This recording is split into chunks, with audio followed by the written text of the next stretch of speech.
ఒకప్పుడు దేవతలు దానవులు కలిసి అమృతాన్ని పొందేందుకు సముద్ర మథనం మొదలుపెట్టారు.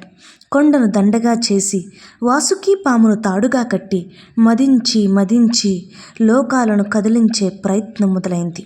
ఆ సముద్రంలో నుండి హాలాహలం అనే విషం వెలువడింది.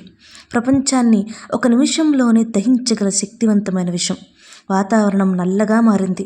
పక్షులు కేకలు వేస్తూ పడిపోతున్నాయి. చెట్లు కాలిపోతున్నాయి. లోకాలు ఉలిక్కి పడిపోతున్నాయి. బ్రహ్మ, విష్ణు, దేవేంద్రుడు అందరూ కలిసి ఒకే మాట అన్నారు, ఇది మన చేతిలో లేదు. ఇక శివుడు శరణే మనకు మార్గం అంటూ దేవతలు ఒకరి తర్వాత ఒకరు శివుణ్ణి కోరడానికి బయలుదేరారు. ఆ సమయంలో శివుడు తన శరీరాన్ని పణంగా పెట్టి ఆ విషాన్ని త్రాగాడు.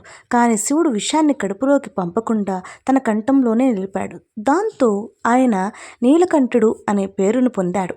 ఆ విషం వల్ల శివుడు చనిపోలేదు, ఎందుకంటే ఆయనే మృత్యుంజయుడు. కొన్ని పురాణాలలో అయితే పార్వతీదేవి తన శక్తితో ఆ విషాన్ని శివుని గళం వరకే ఆపిందని కూడా చెబుతారు. ఆ క్షణంలో శివుడు కేవలం తపస్వి కాదని, తన భక్తుల కోసం విషాన్ని తాగగల త్యాగస్వరూపుడు అని లోకానికి చూపించాడు. ఓం నమ శివాయ.